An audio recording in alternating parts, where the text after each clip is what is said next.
Ted Barris may be the most prolific military historian in Canadian history. In fact, I've lost count of how many books he's written. He's chronicled some of our most important military moments ever. D-Day, Vimy, The Great Escape, Korea. But I suspect this newest book of his may be his favorite. It's called Rush to Danger, Medics in the Line of Fire. And we'll save the secret as to why we think this one is closest to Ted's heart for a few minutes. In the meantime, let's welcome him back to our studios here at TVO, where you used to do shows yourself, my friend. I feel very much at home, yes, Steve. It's back nice in the to day. be back. Can we clear this up right off the top? This is book number what for you? 19. 19th book. Yeah. You're crazy. 19th well, book. Well, you're part of that same, you had that same illness yourself. I'm nowhere close to you. Anyway, this book has its genesis, if I can put it that way, in a baseball injury you sustained in 9th grade. And I say that because as you sat home recuperating from your injuries, you asked your dad a very typical question. You remember the question you asked him? Sure. He'd been regaling me with stories to kind of distract me from my self-pity because I couldn't go out and enjoy the summer holidays because of the injury. And I thought, at 14 in 1963, what did you do in the war? And like many veterans, and I've interviewed probably 6,000 over the years, he deferred to the funny stories. You know, he talked about how when he got, bear in mind, Alex Barris was his name, and he was well known in Canada as a professional journalist and a broadcaster, a host of many shows, author of several books, 2 of which we shared the authorship. He was born in New York City, so he served in the American Army as a medic. And I knew that much, but when I asked him, what did you do? I wanted some, grist, some real data. Well, here's how you describe it. And he dodged it. Yeah, here's how you describe it in the book. Never afraid to tell a good yarn, but in this case, holding the power to choose what he would say and not say, my father used a ploy, a safety mechanism that many veterans of the Great War, the Second World War, the Korean War, and recent wars in Iraq and Afghanistan have used to answer my question. Never tell the rough stories, the remembrances of destruction close by. Don't revisit the deaths of comrades on the battlefield. Under no circumstances, let loved ones see you break down and cry. Instead, protect them from the truth. Always recall the antics, the quirky tales, and maybe the odd near miss, but never let them know the hell of your war. So you never got, at that age anyway, no, closer to the heart. No, he told me one of the stories which I think is hysterical. He came through the war virtually without a scratch physically, and he ends up in Marseille in late 1945 waiting for the Liberty ship to bring him home. And he gets the call, they hop in the truck, they go down to the wharf where the Liberty ship is waiting. He gets out of the truck and trips over the tailgate, cracks his arm on the ground when he hits and scratches his head. So he gets a sling and a bandage. Clearly, it didn't affect his crap shooting hand because all the way home he was winning lots of money. And of course, when the Liberty ship pulls into New York, the first stop the ship are the wounded. That's hilarious. So he came off, and that's what he get. And then he, sort of as a conclusion to that moment when he shared those funny stories, he gave me, because I asked him if he got any acknowledgement, he gave me a ribbon with a gong on it. I didn't think anything of it. He didn't want to talk about it. I put it away and forgot about it. For those who don't remember, your dad was a big star back in the day. Sheldon, have we got that clip handy? This is black and white television from way back when, and the way in which he was introduced. Was this on Barris Beat? It was indeed. Named after his column in the Globe and Mail, and then later on in the Telegram, but then transposed to television. No one really gets introduced this way anymore, which is probably a good thing. Anyway, let's see this clip, Sheldon, if you would. And here he is, our man on the beat, the entertainment columnist for the Globe and Mail, Alex Barris.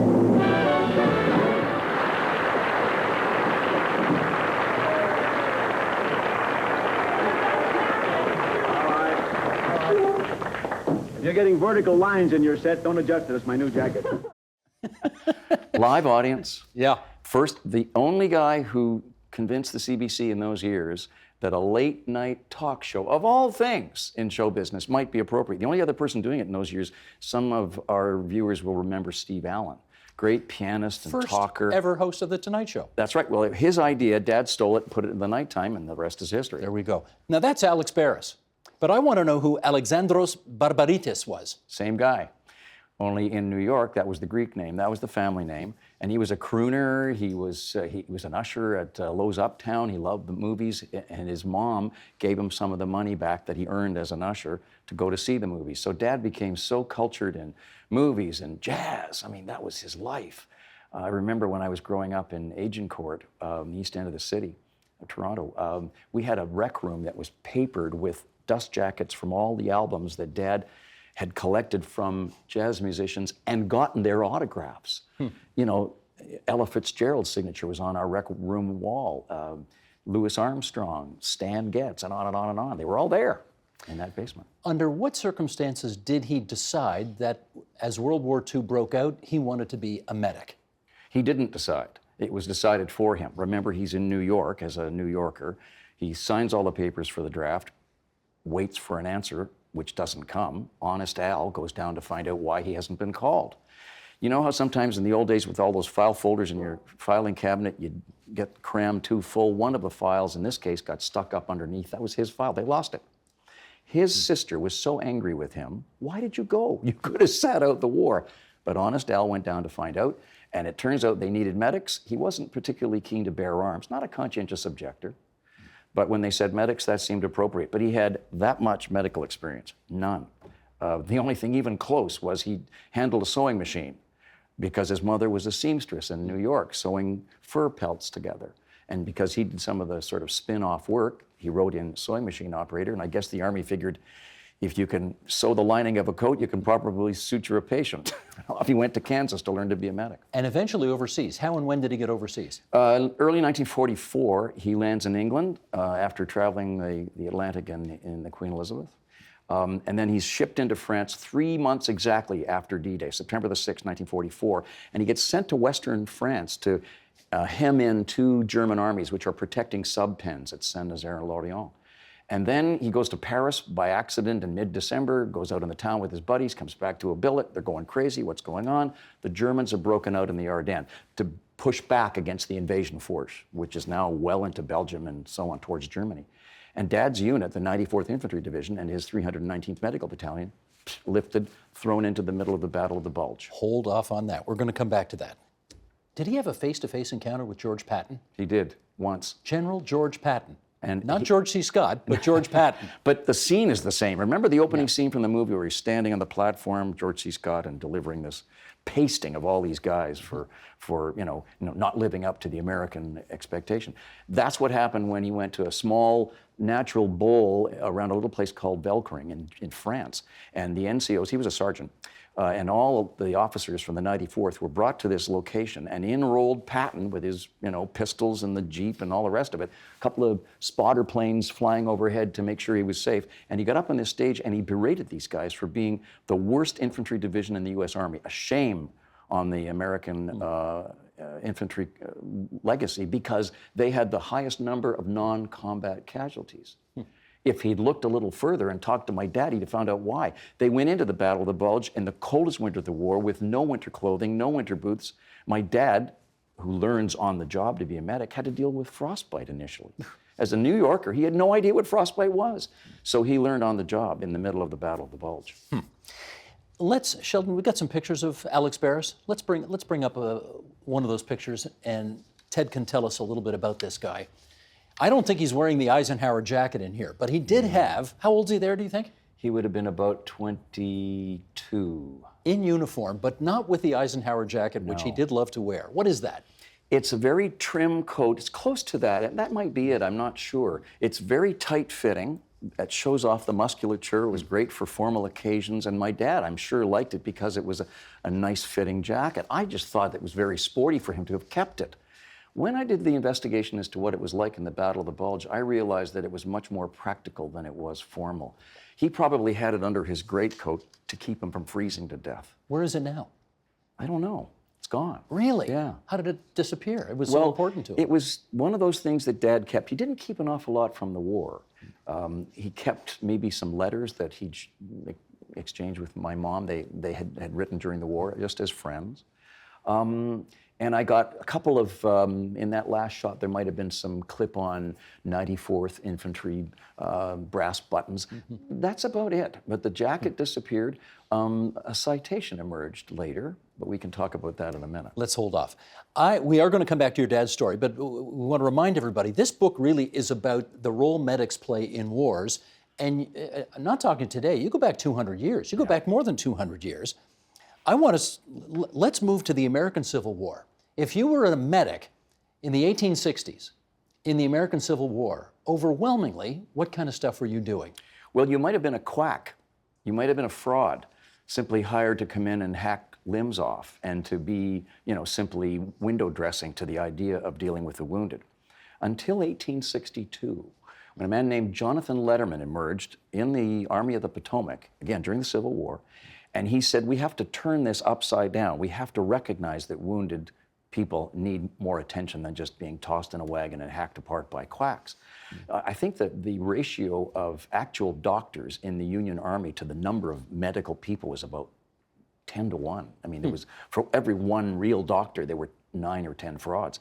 So this guy Letterman realizes that in order to tend the wounded and to give the Army greater strength and endurance, you've got to spend time with these wounded. And so he completely changes the approach. And at Fredericksburg, one of the bloodiest battles in 1862 that the Union and Confederate armies engaged, he brings this first field ambulance and a whole chain of them to bring out the wounded one by one, and then made sure not only were they attended by real doctors, real medics, real nurses, but they were taken care of in real hospitals with better food and lodgings that made more sense to revive them. And yet, I read this in your book, for every Civil War soldier who died in battle, there were 2 who died of disease. How come? Because it was 1862, when there were no antibiotics, and there wasn't the food, there wasn't the sense of nutrition builds strength back. And so until Letterman came along, these men were chattel. The wounded were dismissed. And even in the great battles that we know about in, Antietam and Gettysburg, only a dent was made by Letterman's attempt to change history by building up the medical corps. At Gettysburg, he fights the commanders of the Union Army who demand that the ambulances pull off to the side of the road to allow battlefield artillery and troops to go through. And there's this tangle in the middle of this incredible battle as he's trying to save the wounded in spite of saving the day. Let's go forward 25 years or so, and we're going to go to the Canadian prairies. If you were a medic when Louis Riel launched his rebellion in the prairies in 1885, what did that entail? Much more skill, because by that time, in fact, the armies led by General Frederick Middleton, the militia that leaves Ontario and goes west to quell the rebellion in Saskatchewan. There are now trained Army medics. There are better medicines, more dressings. They even have field stations to deal with the wounded. And coming out of the battle, the climactic battle at Batoche in May of 1885, Thomas Roddick, who was head of the medical corps for the armed forces, actually built an entire unit to bring the wounded from the middle of Canada all the way back down through the river system, down Lake Winnipeg, back to Fort Garry, on barges and steamboats to make sure that they were attended to, that there were medics on the steamboats, and food adjacent to on the sort of barges that the steamboats were hauling, so these guys would have a chance to survive. You have one crazy case in that battle, and I'm going to read a little bit of it, and then I'm going to let you fill in the blank. Removing fragments of a jawbone shattered by a bullet, treating a tibia fracture with a blue clay splint, extracting a bullet from the temple of a man shot through the eyeball, and removing a bullet that had entered a soldier's back between vertebrae and lodged in his chest. That's the kind of stuff medics were dealing with. There was one other one, Ted, and I'm not going to tell it, you're going to tell it. Go ahead. Well, this was I think it was a guy from Midland, Ontario, who came out with the militia, and he took a bullet through the groin. And in fact, one of the bullet fragments was lodged in his scrotum. And the medic successfully removed the bullet fragment. And I have no reason to believe that the man didn't go on to a very successful, fruitful life, as it were.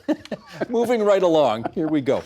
Okay, I'm going to move you forward now to Christmas Eve, Belgium, 1944. This is World War II. And, there were so many sequences in the book where you describe the absolutely horrifying and grim conditions that these medics encountered. Here's one. As Ted Barris describes in Rush to Danger, the captain concluded that both limbs had to be amputated or the gangrene would kill his patient. So, with equipment more reminiscent of 1864 than 1944, a serrated edge army knife and cognac anesthetic, medical officer and nurse prepared the man for the impromptu surgery. With the man somewhat subdued by the brandy, Augusta held down the GI's leg as Jack sawed into it above the infection. The patient soon lost consciousness with the pain and shock. That enabled Jack to repeat the process on his hand and Augusta to irrigate, stitch, and bandage the stumps. Ted, oh my God, how did they do it? What's remarkable is how do they do it with the little they had, as you can sense from this. These are two people who had no business being in Bastogne, which was surrounded by the Germans in the Battle of the Bulge. This is the story of the 101st and 82nd Airborne in the American Army. Jack Pryor was stationed in France, and at the last moment, just before the Battle of the Bulge begins, gets actually posted from Paris into Bastogne to take over duties, medical duties of another armored battalion. Augusta Chiwi is a black woman. She's an African woman from the Belgian Congo. She's serving in Brussels at a hospital. She decides just before the Battle of the Bulge begins to go and visit her father and her brother in Bastogne for Christmas. She too is trapped in there. So here are two very qualified people dealing with the limited capabilities of being surrounded by the Germans in Bastogne, that late part of 1944 meant, and they have to make do. In fact, their facility, either just before or just after that incident, was bombed by the Germans, and they lost many of their wounded to the bombing, and very nearly killed Jack and Augusta. But what makes the story so fascinating is, in spite of all the hardship and deprivation and the limited supplies, they were actually putting some of the syrettes of morphine in their armpits to keep the morphine from freezing. In spite of all of that, they survive, and she falls in love with him. And it's a great story of surviving on that connection between two people who had no business being in Bastogne during the Battle of the Bulge. After World War II, the next significant war in the world was Korea in the 1950s. And I suspect there is an entire generation of people who would be, I'm guessing, over the age of, well, let's say 45, 50, something like that. And their knowledge of the Korean War comes from a TV sitcom called MASH. Did your dad watch MASH? He loved it. He did. He adored Larry Gelbart, the man who created it. And what makes Gelbart's work genius is that he had written a movie which was a smash hit in 1970 and was invited to do the sitcom. That's a sequence of television shows that for 26 or 52 weeks revisits a cast of characters, much as today, only the cast of characters were doctors and nurses and orderlies in the Korean War. It was at a time when the show satirized war. It was very anti-war because it was the time of the Vietnam War. But what Gelbart did, credit due to him, is instead of just writing shtick one-liners, which he could have because the cast was brilliant, he actually researched what it was like to be a Korean War nurse like Hot Lips, or doctors like Hawkeye and BJ, or orderlies like Klinger, and then gave them real situations to respond to. So it wasn't all made up. He actually interviewed, one of the moments he describes in his memoirs, Gelbart does, he remembers talking to several of the doctors and nurses who reminded him how cold it was in Korea in the wintertime. And the operating theaters were under canvas, so they were working in tents. And often when they would operate on a patient, they would pump as much warm air into the tent as possible before the operation. And then when the first incision was into the living patient for the operation, the doctors and the nurses would gather to warm their hands on the steam that emerged from the body of the man being dealt with. My goodness. Just phenomenal. And then I found an episode in which Father Mulcahy, you know, you think of these things as being just, you know, nonsense. Father Mulcahy goes off to Japan, to Tokyo, to try to find out why the fever that they're dealing with in the camp is affecting so many men. They don't know what it is. He comes back with a description of hemorrhagic fever. Well, I found out that that wasn't just myth. I had interviewed a man named Don Flieger, who had served in Korea with the Royal Canadian Army Service Corps. And one morning he woke up And he'd forgotten to put gloves on his hand. He too was living under canvas just outside Seoul in the war. And he found a rash in his hand, and he got scared. It developed into blisters. And a common sense medic realized what it was, shipped him off to a MASH unit, and had him transfused. The medic realized he had hemorrhagic fever, which is the current way, or currently we review it as the plague or Ebola. He would have died. 8 in 10 men did. But because this common sense medic got him to a MASH unit, transfused him, and then again in Tokyo, again at Fort McLeod in Washington, again back home in Moncton, New Brunswick, he survived. The 2 out of 10 who barely made it through this horrific disease. Brilliant. Let's get back to your dad's story. I want to take you back to World War II. It's February 1945. Your dad receives orders to enter and clear Camp Holz woods in Germany. What happened in those woods?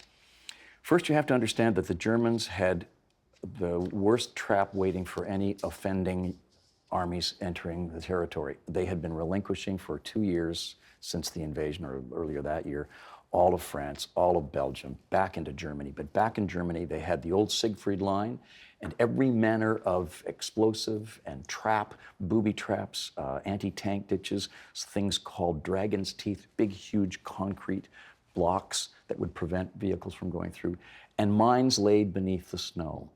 So my father's infantry buddies attack Camp Holz woods, and as they're going through the snow in the morning light, along a rope leading them in, they're hitting mines. And so every other moment, explosions are happening, body parts are flying, and the scream of medic is happening at every turn. My dad had sent 2 stretcher bearers and 2 medics forward to deal with the wounded in situations such as this. But back at the first aid station, about a mile back in a place called Bulge, they were dealing with no fewer than, and I found this in the records in Virginia, 119 wounded men over a 12-hour period. That's 1 wounded man for every 6 minutes. Suddenly, in the evening, he remembers the 4 guys he's sent out, they haven't come back. He's a sergeant. They're his responsibility. He goes back through the night looking for footprints in the snow that haven't exploded, goes into the woods, finds them. 2 of them are wounded and 2 are disoriented. He brings them out one by one by one by one. And I talked to one of my dad's comrades, a guy who served with him in the medical corps in New Jersey, a man named Tony Malachi. And Tony said, I can tell you when your dad was noticed and recognized. He said, 3 weeks later, we were in Krefeld, and the captain of the medical battalion called your dad forward, read out what I just described as part of a citation, and handed him a Bronze Star. And I remembered the medal he'd given me when I was 14. It was a ribbon with a Bronze Star on the end of it, and it all fell into place. Where's that citation now?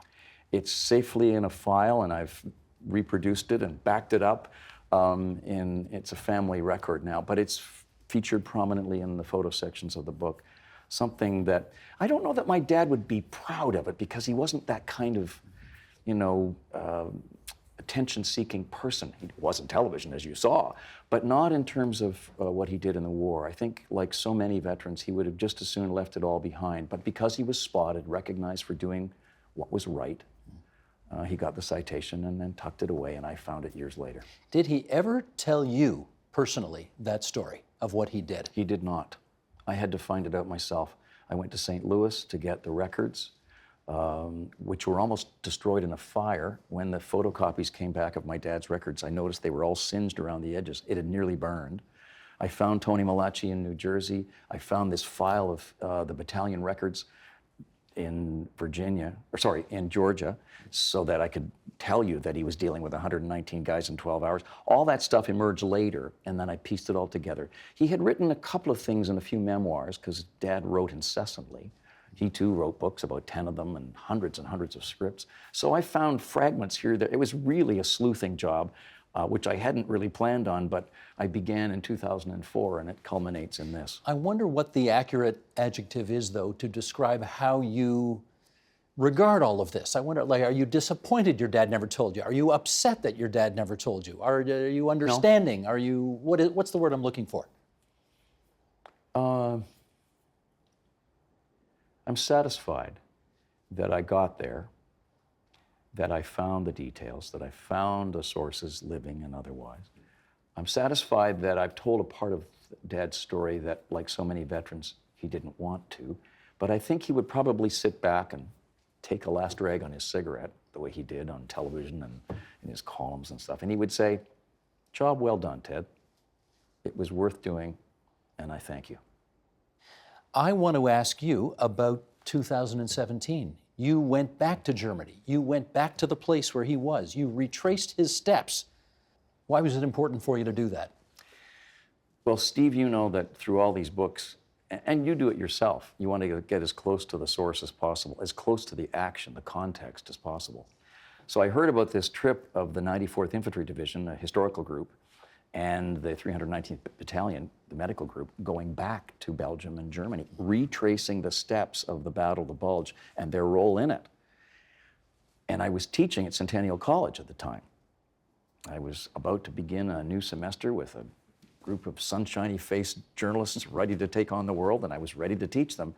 And this note came to me about this trip, and I knew that I had never, in spite of all my leading battlefield tours over the years, I'd never been through the Battle of the Bulge ground, and I knew I had to walk it. And so I went. And in the middle of all of this, I meet a guy named Al Theobald, who it turns out lived in the town that I had referred to as my father's first aid station. And when we met, I asked him about it, and he said he remembered his mother coming back to the house in Borg, the farmhouse, and finding medical supplies in the house. I said, what do you mean medical supplies? He said, bandages. It was probably a first aid station. Bing!